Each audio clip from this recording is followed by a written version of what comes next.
Good evening, everyone. I'm Debbie Lee, Festival Director, Melbourne Jewish Book Week, and I'm delighted to be bringing you the latest global conversation in collaboration with the Jewish Quarterly and our new partner, the Jewish Museum of Australia. Before we commence, I would like to acknowledge the Wurundjeri and Bunurong people of the Kulin Nation, the traditional owners of the land on which Melbourne Jewish Book Week is based. And I pay my respects to their elders past and present, and to their voice that through culture, story, and songline continue to connect through time and place. Tonight's is a fascinating conversation about Ben Judah's essay, Ivrit, the language that makes a people, in the latest edition of the Jewish Quarterly. Our interviewer, Tali Lavi, is a writer and literary critic who has herself written 2 essays for the Jewish Quarterly, The Archaeology of Cynthia Ozick, and most recently, The Debug in the Room, Melbourne's Yiddish art scene.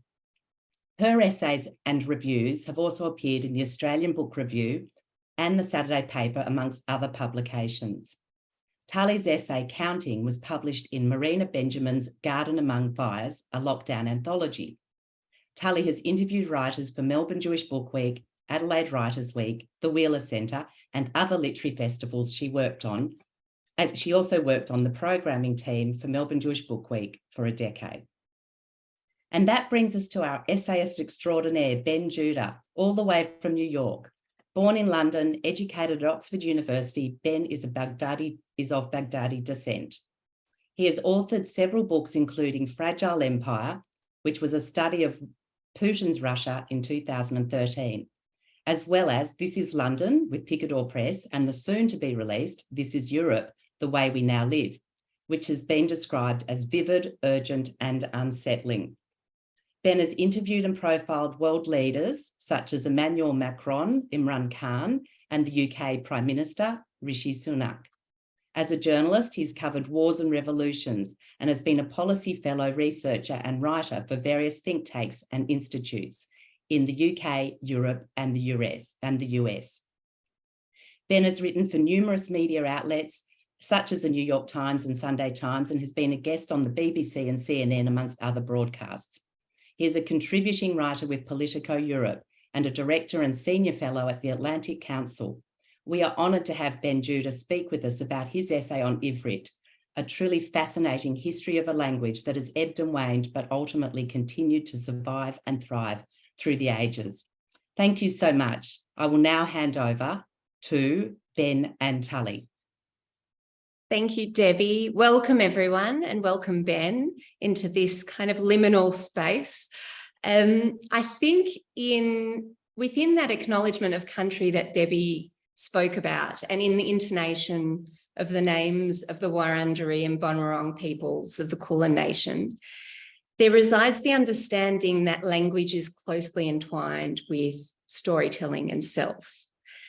Ben, to enter into Ivrit, the language that makes a people, an essay which becomes a voyage that alternates between the movements of a deep dive into origins and a magic carpet ride across time, geography, and dreams.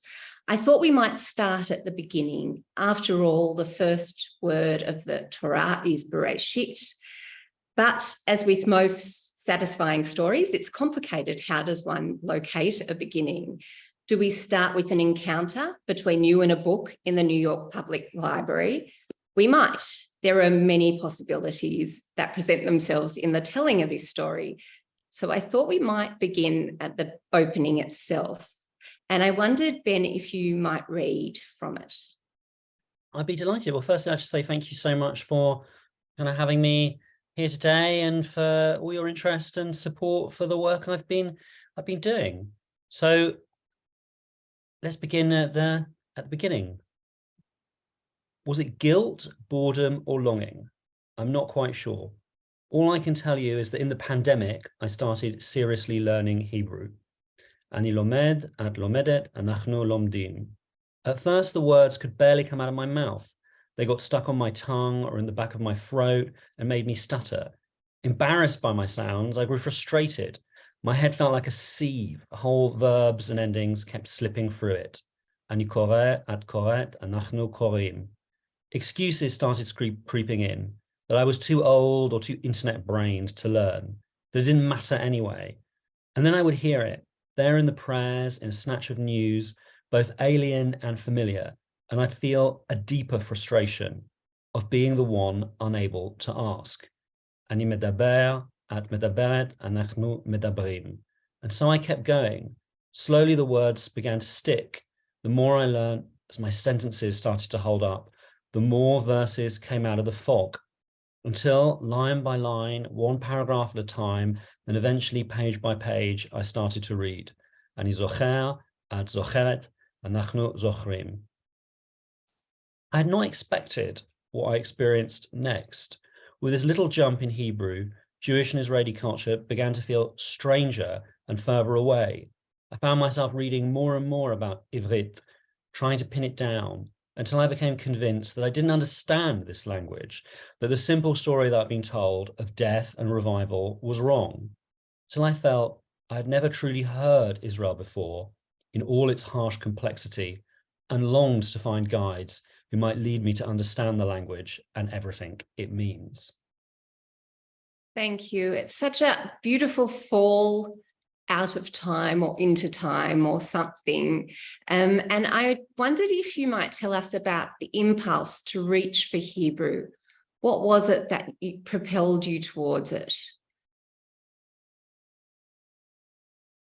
Well, the answer is I both can't quite explain it and find it very obvious. You know, I had for many years kind of felt my pretty typical millennial Western Jewish kind of 5 or 6 expressions of Hebrew, and you know, very limited kind of synagogue Hebrew. I'd sort of worn it very awkwardly. I'd never been very happy with it. And, you know, always inside me, there'd been a kind of relationship with the language where I both felt it very alien, but also I felt incredibly at home in it at the same time. And I felt this sort of this urge in me to kind of learn more and come back to the text. And, you know, when the pandemic happened and I found myself shut inside, in fact, in this very room where I'm talking to you from,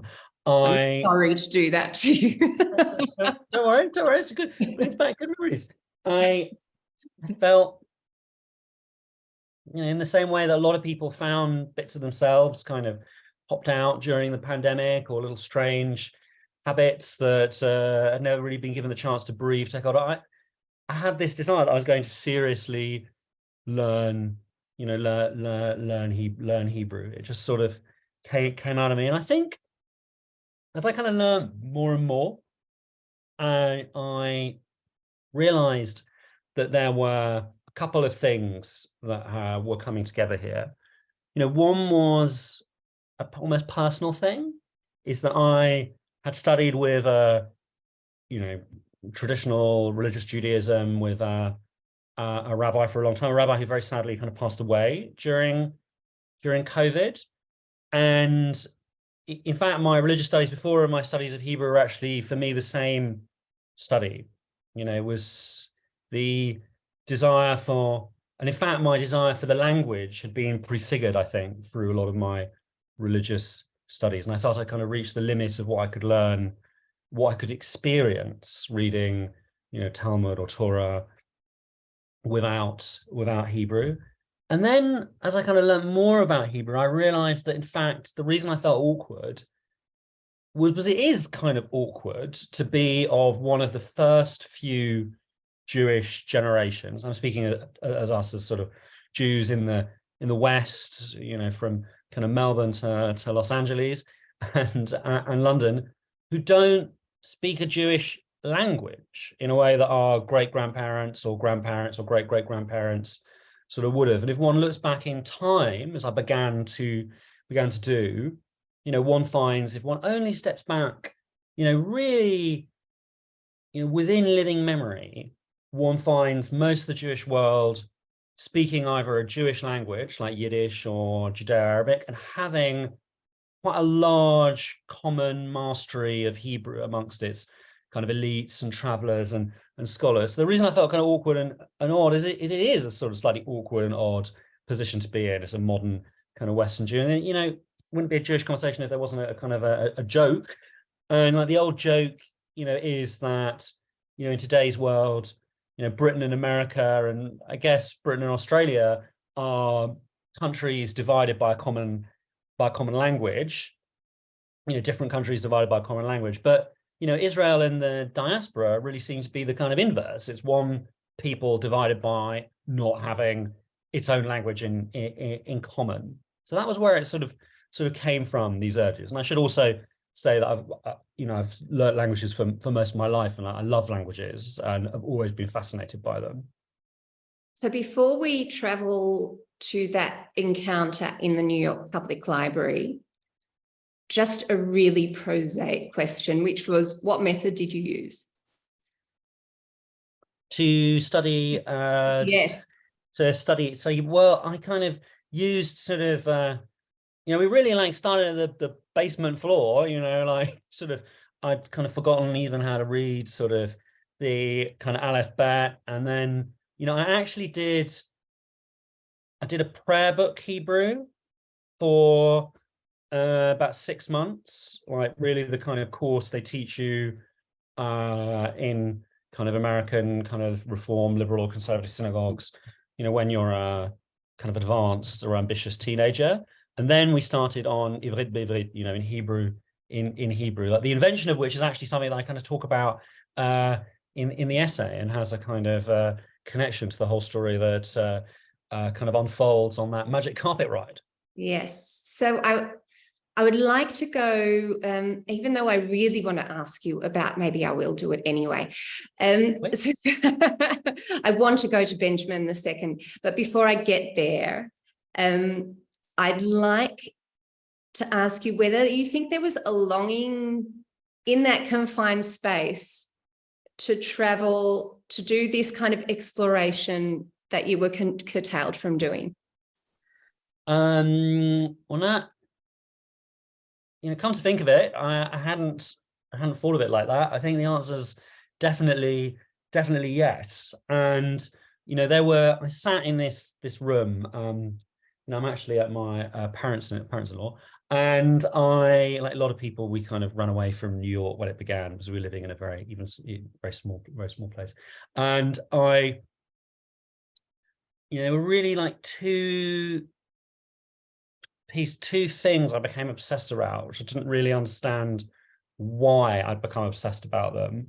Like, one was kind of Hebrew and language, and being able to read these ancient and modern texts myself, and then to be able to kind of listen and watch Israeli news myself. And the other was the story of the Judah family, and trying to piece together the story of my kind of grandfather's kind of family that had traveled from, you know, originally from Baghdad to India in the 19th century during the days of the Raj, and then had come to Britain with various, you know, another branch settling in Jerusalem that hopefully we'll sort of talk about later.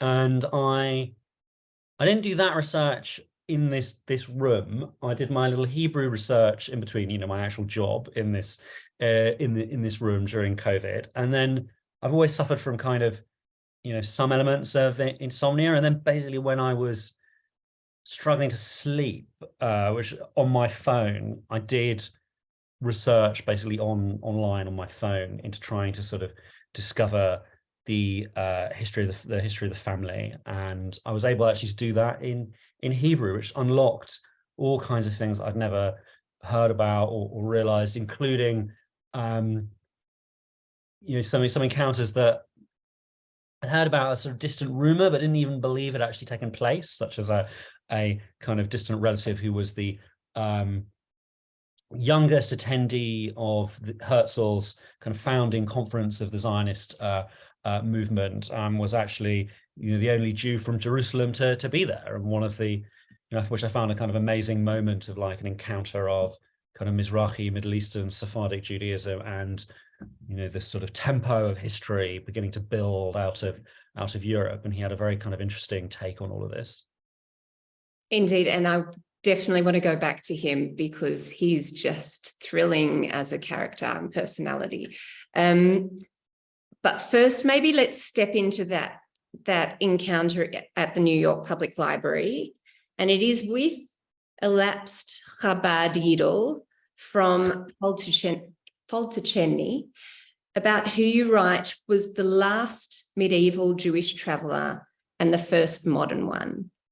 Ben, can you tell us about Israel or Yisrael Yosef Binyamin? I would imagine that's how we would have said that. I'm sure that's how he would have pronounced it. So I was in this kind of like quite kind of agitated state about the story of the family and the story of Hebrew, and lots of thoughts that I was trying to kind of tie together, and I didn't really know how, about Judaism and what Judaism really is, and taking a look at Zionism and like what are the different moments that make Zionism and that make Israel, and this kind of real sense that there's something a bit more complicated here than what I've been told. Like I imagine a lot of people listening to this would have been told at Hebrew school and then at kind of youth movement. It was a bit more complicated than that story. And I had all these little pieces that I was interested in. I had this kind of family scrapbook that I didn't really know what to do. I had this deep sense within me that I've actually always had, and I think that's part of a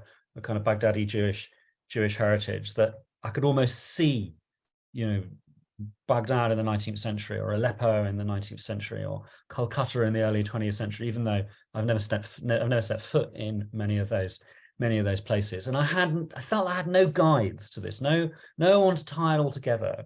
And then I went to the New York Public Library. I think sort of COVID was, one phase of it was coming to the end. So I remember I was sort of doing all this research in a mask. So it was sort of in a later phase, maybe sort of I've been doing this kind of research for over 18 months. And I ordered up a book from the stacks randomly because I saw it had a name of a forefather of mine in. And I discovered this book by, Israel Joseph Benjamin, who was this Moldovan Jewish traveler, a kind of failed businessman, a lapsed Chabadnik, who ran away from his family and possibly his creditors and went on what was the most amazing journey a Jew could actually go on in the middle of the 19th century. He traveled from Moldova all the way to Constantinople. Then he traveled to Jerusalem. Then he went to Syria. Then he went to Iraq. Then he went to India. Then he went to China.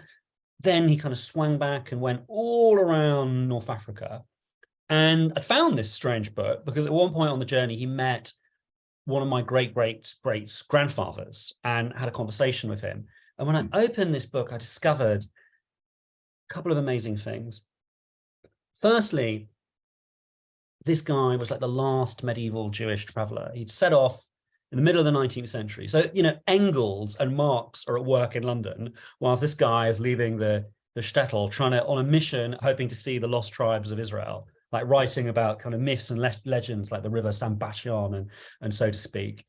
And almost despite himself, he writes the first ever chronicle written by one Jew of another kind of Jew. He writes the first ever chronicle of discovery and anthropology, this like loving description by an Ashkenazi Jew of the customs of Mizrahi and Sephardi Jews, but also lots of other kind of smaller kind of Jewish cultures, like the many other Jewish cultures of India that weren't Mizrahi, such as the Bnei Israel, and so to speak, far more very ancient cultures, speaking far not Judeo-Arabic but Judeo, but other Judeo-Indian languages. And I realized when I found this, I found my guide, that this traveler was the guide to the Babel of the Jews. Like nobody else, I think, would have heard all these languages, in one lifetime: Judeo-Arabic, Yiddish, Judeo-Amazigh, Judeo-Malayalam. And he was the connection, because he met one of my ancestors, to tell a whole story about the arc of modern Hebrew. He traveled around the world and he saw the state of the Jews and the state of their languages.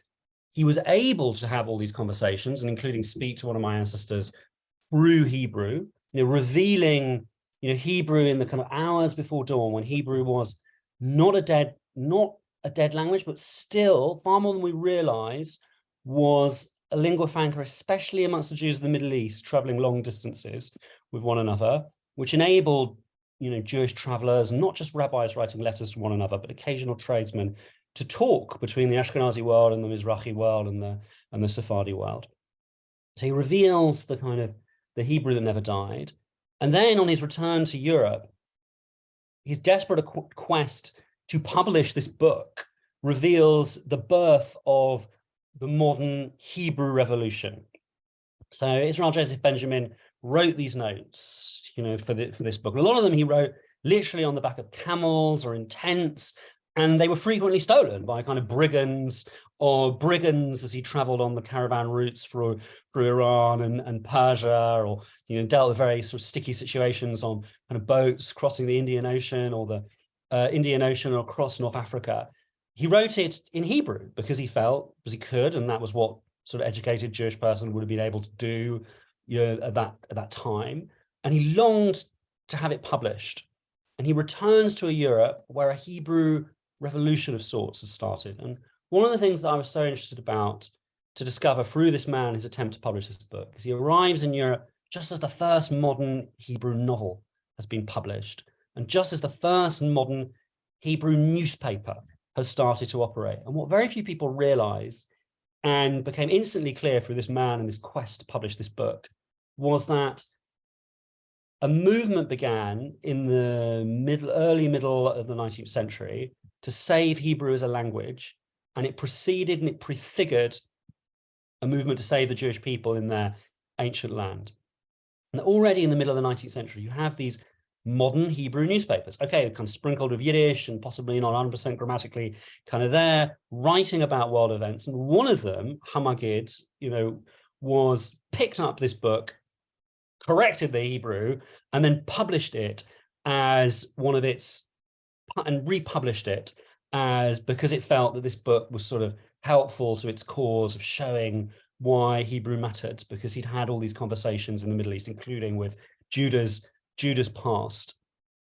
And then through that book, I was able to take the story further. Yeah.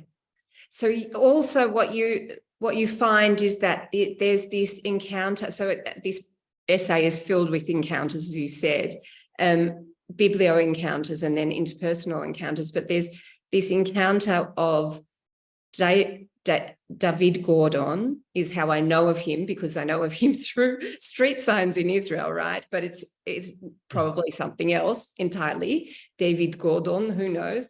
And he sees this book as kind of a radical call for Jewish settlement in Palestine. Well, this kind of forgotten book, like buried at the bottom of the stacks of the New York Public Library, contains within it this visit to the land of Israel, to Palestine, where he writes about, the squalor, the sheer squalor of what Jerusalem, which is really a sort of half-abandoned village at the time, in an area with barely a trace of modernity and not even a postal service at the time. And just remember that this is, this is the London of Queen Victoria. It's the London of Belgrave Square. Like, people are beginning to build steam engines and are crisscrossing the Midlands by then. And he wrote, and was one of the very first Jews to do so, that if only the Jewish people could have a very small corner of this land and could settle on it and do some agriculture, their fortunes would be transformed. And this was deeply, deeply inspirational to the editors, and in particular this editor David Gordon of Hamagid, one of the first Hebrew newspapers. And then through David Gordon, I was able to tell the story of how the Hebraists became the Zionists. Like, a movement had been created to save the language. People were writing to each other. People were translating books. You know, for the first time, there was this revolution to translate Goyish books into, you know, into Hebrew. You know, this revolution starts where people are translating Othello and other Shakespeare plays and sort of Pushkin into Hebrew, and scientific books. And David Gordon goes, as he edits this newspaper, from being somebody who wants to revive Hebrew to somebody who wants to build a Jewish state. And he is this missing link between an earlier impulse that's really coming from religion. It's really coming from trying to people with a religious background who don't want to let what they think is the most important part of their upbringing, which is the language, go. He's one of the attendees at the Katowice conference, which is really the beginning of a kind of pretty ramshackle, pretty small movement that is trying to organize the first Aliyah to Israel. Now, people would not have, they were viewed as kind of cranks and hobbyists, even by their own partners and families at the time, you know, and if you had sort of passed by outside, you would have thought it was a sort of as eccentric a gathering as, you know, a sort of, you know, Scrabble players of Eastern Poland forum, but it turned out to be something hugely significant for the Jewish future. And so, and a story that begins with this traveler from the west to the east, his return through the book, and then through the translator of the book and the popularizer of the book, we're able to trace the world before Zionism and then the emergence of Zionism out of a language movement. And the demographic that comes up in the essay, I'm just going to read from it, is that in 1897, so this is a few decades post Benjamin II, as he saw himself, travels. At the first Zionist Congress, the Jewish demographics are that there are 11.2 million Jews worldwide, 9 million in Europe, 7 million of whom spoke Yiddish. So in that context, it is a completely radical notion to reinvigorate and resuscitate the language of Hebrew. Well, this is one of those incredible things.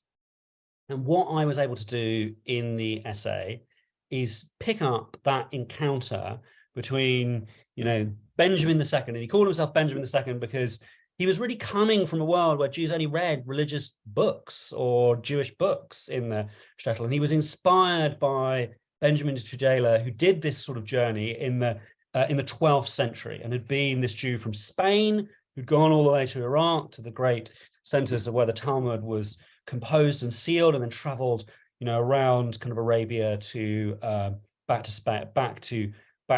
So that's his kind of imagination. And in the meantime, whilst he had gone back to Europe, the ancestor of mine he had met, kind of Ezekiel Judah, had founded a family, which is my family, of Baghdadi Jews that had left Baghdad to go and become businessmen and to trade in the promises of colonial India, in trading in muslin and silk and opium and jute and whatever they could get their hands on. And this sort of aging patriarch who met this traveler and had a conversation with him in Hebrew, for me is fascinating because he's the last member in my family tree. It's the last member, I think it would have happened in most people's family tree, where two Jewish sort of educated men from very, very far away will meet, and it's logical that they'll talk in a kind of broken biblical Hebrew. Generation after that, one branch of my family, which is my branch of the family, were already kind of wearing suits and fancying themselves British and setting their eyes on, setting their eyes to follow the kind of great Baghdadi Jews and their kind of and their sort of relatives, the Sassoons, to London, you know, and sort of it's a story of assimilation. But this aging patriarch had sent, perhaps out of guilt or worry, one of his sons to Jerusalem to be a rabbi. And this rabbi founded another Judah family, a Yehuda family in Jerusalem, that's been on a kind of parallel track to mine. So my family is a story of assimilation and identification with Britain, which is why I sound the way I do. This other, almost like a kind of doppelganger or a kind of ghost kind of family identified with first with very pious Judaism, and then, as we'll see, with the story of reviving Hebrew. One of the sons of this family, Abraham Shalom Yehuda, had been visiting London. So we're still in touch with one branch of the family and with the kind of mutual cousins, the sort of, fabulously wealthy Sassoon family that already found themselves in royal circles by then from this common origin in the Jewish kind of quarter of Baghdad. And he was told by somebody at the synagogue, and in fact, it's a synagogue that my family still attend, that there was this kind of very dangerous new Shabbatai Zvi, this false messiah that was causing mayhem in the East End of London, where the Ashkenazim live, and he might be interested to go and see him. It's really terrible things were happening. Kind of goes all the way to East London from West London. Obviously, he takes the tube. The sort of narrow streets of Jerusalem are of his childhood a little bit behind him. He's a teenager and he's a prodigy, and he's just written a history of the Arabs in Hebrew, like this little attempt to begin as a Hebrew revolution from these newspapers. Is created a very small but still international community of enthusiasts of writing modern Hebrew, a bit like kind of enthusiasts for Esperanto or enthusiasts for effective altruism. There was a network of them around the world. He turns up at this packed hall full of, like, for him, what would have seemed pretty culturally alien kind of Yiddish Jews having just arrived. Oh, there he is. There he is. See, looks nothing like me. They sort of arrived in this packed hall in East London. And all these people are craning up to listen to somebody speaking in German, a language that he thinks they probably don't even understand. And that person is Herzl. And at the end of the meeting, this young boy is introduced to Theodor Herzl, who's doing this whirlwind tour to publicize the Jewish state, his book calling for the establishment of a state of the Jews. And he kind of asks him, and I thought a lot about this moment, this encounter. I thought a lot about this moment and this encounter, because I think it says so much. Well, you tell me, you're from Jerusalem, you're a young boy who's grown up in Jerusalem, a young Middle Eastern Jew. You've just written this history of the Arabs. What will they make of our plan? What will the Arabs of Palestine make of our plan? And, what a question. Like a question that doesn't feature in any of the histories of Zionism that we're used to. And a question that only a kind of, not even a B-list character, a kind of Z-list character, like this relative of mine, could even find himself being posed. And he tries to tell him, well, you've essentially, he tries to tell him, you've got to have a Palestinian policy. You need to have a policy to work with some of the liberal kind of Palestinian Muslims, the sort of Arab Muslims, and some of them will not be as hostile to the plan, and that's what you should do. You need to kind of court them and work with them. Some of them will be very, very hostile, but there are people we can work with. And Herzl goes, probably made exactly that sound as an Ashkenazi Jew, and went, they do not count.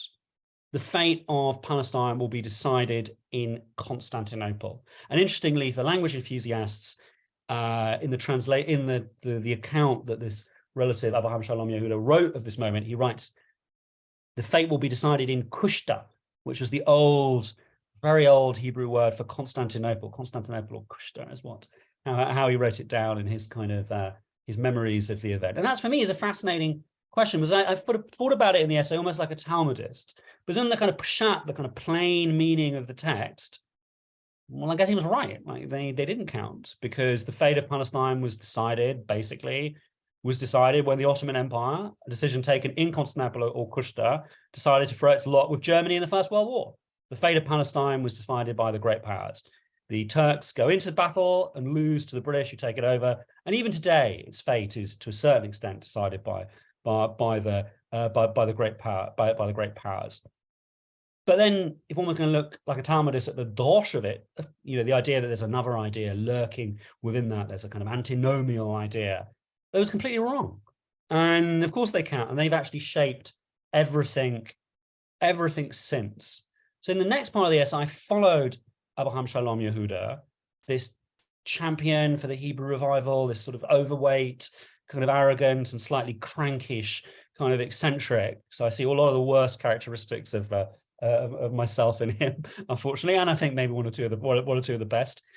follow him in this relationship with Herzl and in this relationship with the Zionist movement that he has, perpetually nagging them to try and realize that they need a policy towards the Palestinians, and his dreams that Hebrew will only truly be fully revived and brought back to life if it can bring Arabic into it to resuscitate it, because Hebrew lacks so many basic words at that point. And then also only through kind of Hebrew and Arabic can there be a real kind of cultural awakening in which Jews and Arabs can realize how much they share, and then hopefully a kind of a new vision for Middle Eastern society can kind of come out of this encounter that's begun so badly, he knew and realized, between Jews and Arabs in Palestine.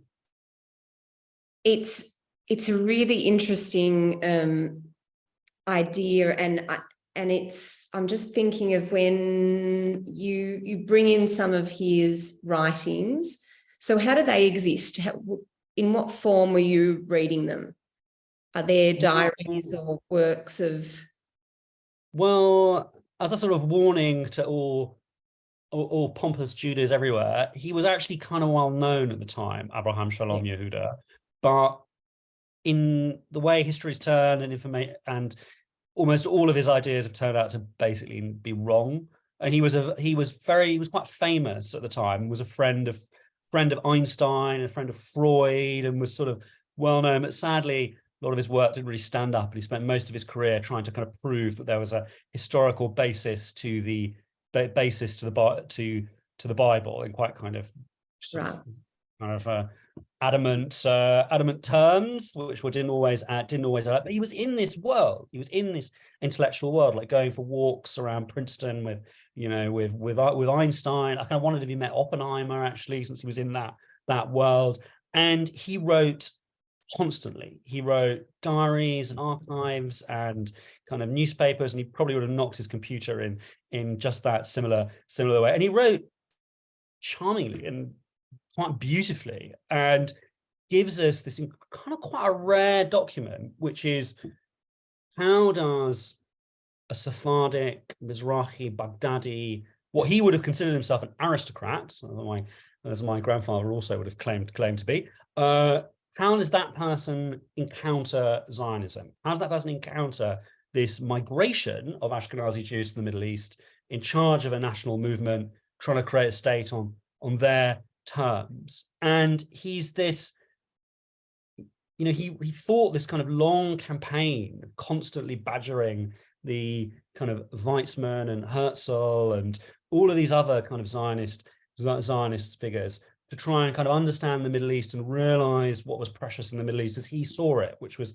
the Middle East of the four quarters, of Jerusalem, this Middle East of kind of, that was for him a Middle East of Mizrahi Jews spread all around, from family in Cairo, family in distant Calcutta, such as where my grandfather was born, family in Baghdad, to kind of realize that it was a sort of, that one had to be kind of bilingual and fluent in Arabic and Arabic high culture to understand it, to navigate the region, and not to sort of view it as a sort of villa in the jungle, as I believe a previous Israeli prime minister once called Israel. And I kind of conclude that, sadly, he's a tragic figure, because like a lot of the intellectuals of Jerusalem at the time, like kind of Martin Buber, for example, or Magnus, the kind of chair of the Hebrew University, a lot of them kind of flirted a lot further than him, with kind of ideas of sort of binationalism, or ideas that there was some other way. But I don't actually think there was. And I think that his life is quite this sad attempt to deny that there really is a choice, that either you choose to save Hebrew, and that means a state, and you need to create a state, and that means war with the Arab world, and that will mean with it the destruction of the Jewish world that he loved so much, which was the Jewish world of the Judeo-Arabic world and the kind of Mediterranean Sephardic world. It's a man who spent a lot of his life like dealing books in the souk in Cairo, and he tried to insist until after it had happened, until after the creation of Israel had happened. Hundreds of thousands of refugees had been thrown out of Middle Eastern Arab states by hundreds of thousands of Jews had been thrown out of Middle Eastern Arab states. Hundreds of thousands of Palestinian Arabs had fled or had been kind of expelled from Palestine. Even after that, up until his last day, he was dreaming of setting up a kind of research center for kind of tolerance and mutual cultural understanding to build again a relationship. And I think it was a form of denial. I don't think I think a lot of the intellectuals at that time were not able to accept what cruder, harsher men like Ben-Gurion had realized as early as 1917. Ben-Gurion had realized and written in his diary, there will never be peace. There will only be war in my lifetime. And that's he's a sort of contrast. It's a contrast to them. It made me think very much of writer David Grossman's talking about Hebrew and Hebrew as this language in which the worldview of generations of Jews was formulated for so many thousands of years and which continues to be engaged in this task. But Grossman also speaks of wishing that Israeli culture had absorbed more of the qualities of being a minority, of knowing what it is to be the other. And it strikes me how part of this repulsion towards these qualities was brought about by the repudiation of Yiddish. But also it made me think of Avraham Shalom Yehuda, who was advocating for the use of Arabic in the language. And so it just makes you think of other possibilities that might have existed, whether entrenching it in the language, which means that you're actually certain cultural ways of thinking are honoured or understood. If that had been the case, whether there would have been more understanding between the two cultures. Well, one of the things that's so interesting in writing this essay is to contrast Avraham Shalom Yehuda, who spent his life kind of traveling the world, living in Germany and England and Princeton, and really being amongst the kind of great Jewish intellectuals of his, of his time, with his cousin, David Yelin. David Yelin was part Ashkenazi, part Baghdadi. And in a way, he's kind of a prototype of the Israeli of the future, because, most people today, and including myself, and I'm sure loads of people listening to this, actually a mixture of Ashkenazi and Mizrahi or Sephardi. It's quite hard to say who's who anymore, and especially in Israel, that's of course the case. So David Yelin is this mixture of this Polish rabbinic family that's come to live in the sort of destitute 19th century Jerusalem, and then this branch of this Baghdadi trading family that has sent their son to Jerusalem piled high with beautiful kind of Persian carpets to kind of sit on and to pray on, and kind of beautiful Middle Eastern gowns. And he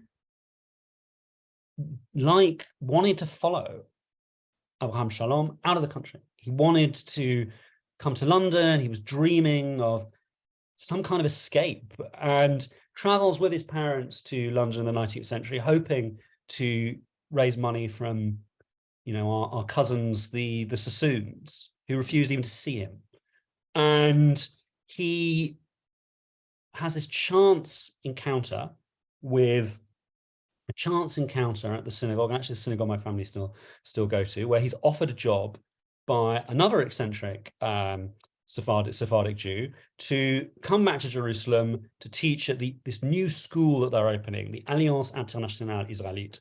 And why don't you teach Hebrew and Arabic, since you speak great kind of rabbinic Hebrew, you're a young Hebrew scholar, and also Arabic's practically your native tongue.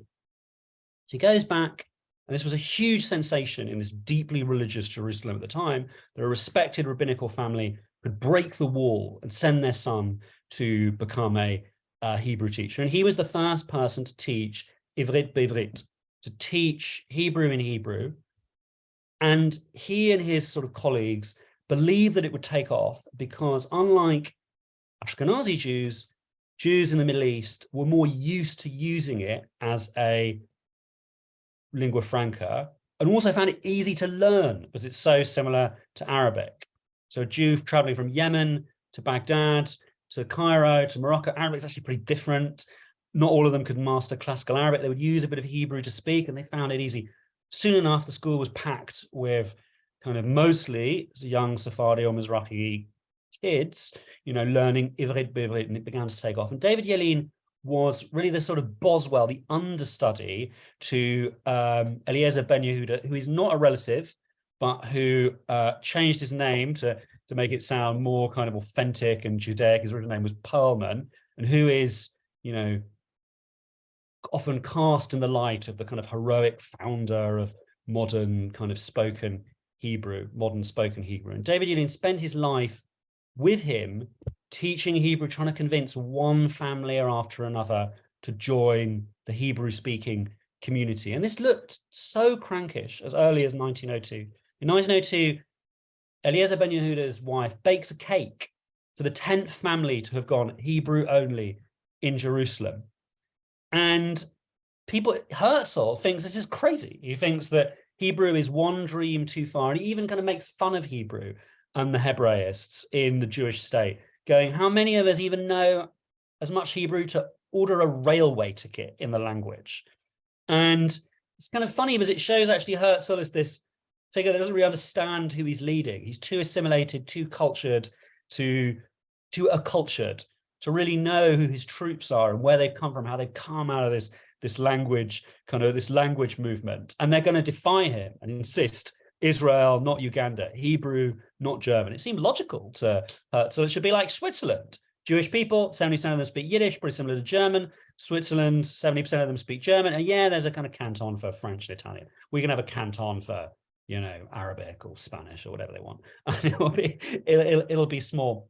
But, David Yelin is one of these great instructors of the Hebrew language. And one of the things I wanted to argue in this essay is that the people who built the language are as important as the people who built the state and who built it through kibbutzim or the army. In fact, you needed to build the language in order to build the state. And whilst they weren't so lucky in the 1902, 1910 in convincing families to switch to Hebrew only, they had enormous success with the kids and in making schools all switch over to teach in Hebrew. And they were especially lucky in getting the agricultural colonies, very dreamy and idealistic, to switch over to instruction in Hebrew. And that's where Abraham Shalom Yehuda's vision of Hebrew and Arabic actually meeting and flowing together. And he's imagining this in a kind of professor's room in Berlin in between kind of lectures, actually happened on the ground. If we think of a lot of the words that we kind of really associate with, kind of being Israeli today, that you can't imagine speaking like an Israeli today, they're actually from Palestinian Arabic. Words like kef or words like sababa or ahlan, these are all coming from Arabic and they're entering then immediately. So politically, the Arabs and the Jews have been in conflict ever since, but between Hebrew and Arabic, it was peace on the very first day. That for me was really, really fascinating, to connect these visions of Abraham Shalom Yehuda to what's actually happening in the schools that his cousin David Yelin is founding. I'm thinking, reading your essay actually brought back a particular teaching from my Chabad girls' schooling. And the lesson derived from a commentary on Exodus, which was talking about what merited the Jewish people's redemption from Egypt. And the commentary itself is by a 19th century Torah scholar from Presburg, the Chatam Sofer. And what he says is that Jewish continuity is owing to three things: names, dress, and language. And it's evident that he was actually speaking to about his community at the time in the same way that my school was attempting to wield it as a kind of moralistic lesson. But these three things, names, dress, and language, are echoes throughout your piece. As you explore shifts in language usage, there is another narrative of play, of adaptation, of assimilation, of metamorphosis. from one culture to another, and the story of migration. And so some of these moments came to me in the form of the photographs that you include. I wanted to speak about two. So one is the photograph of your great-great-grandmother, Rachel Sassoon, who's, I don't know if you can see it properly, all you viewers out there. It's a beautiful photograph. So it's taken in London in 1912. Maybe tell us a little bit about Rachel's, or was it Rachel? Was it Rachel? Well, she was known to my grandparents. That was my grandfather's grandmother, so he remembered her, and she very much wanted to be called Rachel, and she actually. So she's a really fascinating character for me. So she's born in the Baghdadi Jewish diaspora in Asia. We've got family photos of her as a very, very young girl, 7 years old, sitting on the lap of her father, Raphael Sassoon, who's just arrived from the Middle East, and he's wearing complete, dishdash, tarbush, everything. He's wearing the complete Middle Eastern clothes. And then 20 years later, in my father's box of family photos, there's a picture of him looking rather awkward, I'll say, but looking resplendent in a dinner jacket, having kind of made it in colonial trade. And then there are these pictures that she kept on wanting to get of herself throughout her life at photography booth shops where you would go and get a photo taken. It'd be quite an investment. It wasn't cheap to get your photo taken in kind of Calcutta or Singapore in 1910. And these were like very, very popular things for Jews, Baghdadi Jews, to do, and also for a lot of people in colonial India or the colonial British world to do, because it showed that you would sort of cross the color barrier and you were becoming part of becoming part of the sort of British Empire's sort of trading elites and sort of sheltered races, shall we put it that way. And she's a fascinating transitional figure in language. She would have grown up speaking Arabic at home. She was a native Judeo-Arabic speaker. She would have spoken to her father, who that picture is with, of him in a tarbush and her in this sort of beautiful kind of Middle Eastern dress. She gets sent to an English language school, and she then, when she marries her husband, who incidentally is her cousin, goes on a Moise Sassoon. They go, business was good in Asia. Business was good at the time, and they go on this long journey to London, which at her insistence, they go through Jerusalem, and they go through Jaffa, so she can say prayers to answer a vow she's made to sort of go to Jerusalem. She writes this whole diary in this schoolgirl's English, whereas, and I know from having spoken to my grandfather that she would speak to her husband in Judeo-Arabic when she didn't want the kids to understand. And it's written in this sort of neat schoolgirl's English, and it's like a statement. Like, she wants the family more than anything else to speak English and to be British and to be English and to be part of modernity. And in this diary, I found it so interesting. She's traveling around Palestine in 1912, and she keeps on talking about Hebrew. She can't, and it's one of the very first descriptions of it, actually. And for me, it's wonderful because it's like the story in reverse. Like, we begin with the Ashkenazi traveler observing the Mizrahim and the Sephardim. And then at the end, we have this Mizrahi kind of Anglo-Baghdadi observing the Ashkenazim. And they arrive in Jaffa, and she's quite irritated that her husband has gone off to listen to Arabic singing with her son. And she's writing her diary, and she writes, "We went to this very, very interesting place today. It's called Tel Abib." And clearly, it's quite interesting to me because it would have been pronounced as a B. If you're just reading it, that's how it would have been pronounced in the kind of Mizrahi way. No one had sort of said, no, actually it's pronounced Tel Aviv. She's written it in the diary. The place is called Tel Abib. And she describes it as the German Jewish colony. No other races are allowed to live there.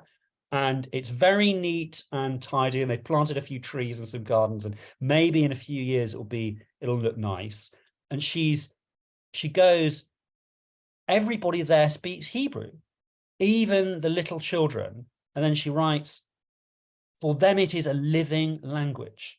And then she keeps, as this journey, she goes around, she goes up to Jerusalem, and her descriptions of Jerusalem, the heartbreaking conditions of the poor, the hovels, the destitutions, it's almost the same as the journey of Israel, Joseph, Benjamin, what would have been, 65 years earlier. And she keeps on mentioning that she's going to these new educational institutions. She's going to the new art and design school. She's going to these new centers. Hebrew is spoken. Hebrew is spoken. Hebrew is spoken. And there's no politics in this book. A lot of it ends up with her sort of just rapturous descriptions of shopping in London. But she actually was able to spot the essential, which is that something absolutely momentous was happening with language use in Palestine at the time. And at the moment, the Jewish people were going through this enormous transformation. Old diasporas were about to collapse. Both that of Israel, Joseph, Benjamin, and that of the Judas and the Sassoons were about to disappear. This huge population was going to be concentrated on Palestine, really for a series of like chance or lucky break or things that were not expected. A small group, a minority of the Jewish people, is going to, tiny group of people, not really directed until the beginning of the mandatory period by any state or any kind of, leader or power, are going to end up forcing the rest of the Jewish people to learn how to speak in Palestine, to learn how to speak Hebrew and to have it as a living language. So I think that she kind of had the kind of essential kind of sort of observation there. There's it's a beautifully crafted piece. I'm just mindful that we're getting towards a time that we're ending, except I think we can still talk about two things. Please. Because we're Melbourne Jewish Book Week, it would be remiss of me not to talk about the kind of biblio encounter that it is, and some of the libraries at its heart. We have Sliman Ben David Matuk's library of the 18th century, where he amassed 7,000 volumes, and he was a relative of yours. We have the Cairo Geniza, which is now housed in digital collection in Cambridge University and accessible via the digital collection. We have David Solomon Sassoon's rebuilding of the Matuk library the attempt to do it in London. And actually, I thought maybe we would go to that really affecting passage you include in the essay, which is in 1938, where David Solomon Sassoon goes to take some of these really precious manuscripts and books for safekeeping. Well, I'm fascinated by this other figure of the kind of Baghdadi Jewish diaspora. This is David Solomon Sassoon. The Sassoon family come to London, and then they have very different fates. These are very different fates. Some of them assimilate completely, end up as Christians and British aristocrats.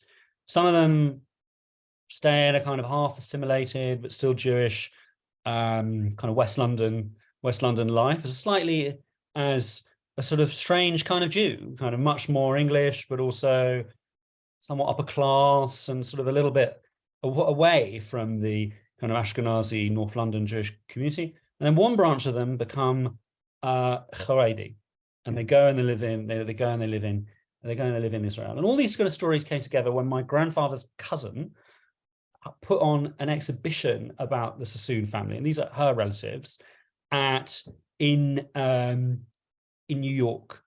And I went to this exhibition as I was, writing this essay, and there was, all of these paintings of one branch of her family that had become, cabinet ministers and had married Rothschilds and had become, edited the Sunday Times and become the British establishment. And there were representatives from that branch, that were there. And, she was there, part of the branch, kind of maybe more similar to me. And then most of the gallery was this collection of Hebrew books that was developed by David Solomon Sassoon. So you've got to imagine it's the early 20th century. These wealthy Baghdadi traders have come to London. They're living in these sort of Mayfair mansions.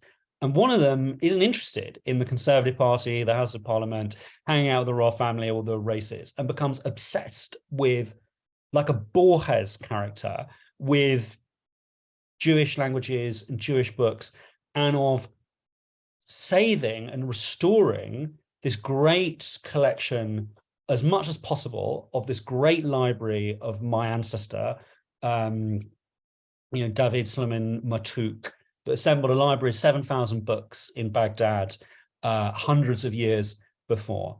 And this obsession for me is so fascinating, because it's almost as if he doesn't really know why he's doing it. It's the 1920s and the 1930s, and as his relatives are, I hate to say it, wasting their money on like pastry shops and drapers shops and country manors, and he spends his entire fortune practically running a secret service to open up a new source of manuscripts across the Middle East. And one of the kind of factors working for him is kind of my kind of relative Abraham Shalom Yehuda, who's operating from Cairo. And they are scouring the Middle East, looking for one old man in Yemen who might have some. There's a dying old collector in old Damascus you need to speak to. I think there's an Arab in Basra that has some, with the power to write almost unlimited checks to gather up these great Jewish manuscripts from across the Middle East. And he expands into Eastern Europe. He expands everywhere that he can into Germany. And these books are piling up and piling up in this Mayfair mansion. As his relatives think he's completely insane. And only looking at all those books laid out in front of my eyes in this exhibition by my grandfather's cousin, did I realize actually why he'd been collecting. And he was almost acting like an angel. It was almost as if he knew that it was over, that the great diasporas were over, and that the darkness was coming, and that the flames were coming, and that all of this was going to be destroyed unless somebody kind of gathered it and somebody pulled all these books up. So by the 1930s, this mansion is just stock full of text by the Rambam, text by, text from like 13th and 12th, 13th, 14th century Spain, like really holy, sacred texts. And then he realizes that, war is going to come even to London. He's realized it. He's well informed. One of his relatives is a friend of Winston Churchill and is minister for aviation. He realizes that terrible things are coming. He wrote about what it felt like to put all his books into safety and storage. And if you don't mind, I'm going to read you what he wrote. I thought it was such a beautiful thing. Last night, I removed some manuscripts and printed books from their home of many years, books by which I had passed my days and nights, books in which I delighted every day, holy books, more precious and dear to me than much fine gold. And with great care, wrapped them in paper in order to send them for safekeeping in a more secure place. This afternoon, my son Sliman, may God protect and keep him, and I took the packages and began to place them on the inner seat of a taxi. Later, my righteous Duchess, brackets wife, may God protect and keep her, and I went to a place called Winchester House Safe Deposit on Broad Street, and with a broken heart and a crushed spirit, We stored the books in an ironclad room. I hugged and kissed them and pressed them against my eyes, the same eyes that saw by their light, and then took my leave of them, asking myself, when will they return to me? They never returned to him because, he died, before the Second World War was over. But, something really kind of struck me reading that, sort of plastered on the wall at this exhibition by some of his books, because I think that's such a beautiful phrase, but see the world through their light. And it occurred to me, looking at some of the books there, including some Judah books which he had collected, which were written on one side in Judeo-Arabic and one side in Hebrew. It really occurred to me that actually Hebrew is our story, and that the thing that makes the Jewish people distinctive is that they never let go of this language. They could never let go. They refused to let go. They could have let go, they could have let go in the Roman period and switched over to Aramaic. They could have let go in Eastern Europe and switched over to Yiddish. They could have switched over to Arabic, and they refused to let go because of this commitment to the texts themselves, to those books, to the past, this idea of a wider Jewish people. And this refusal to let go gave us that Hebrew movement, gave us the Hebrew Revolution in 19th century Eastern Europe, and out of it gave us a feeling so strong that Israel, in a sense, was born from it.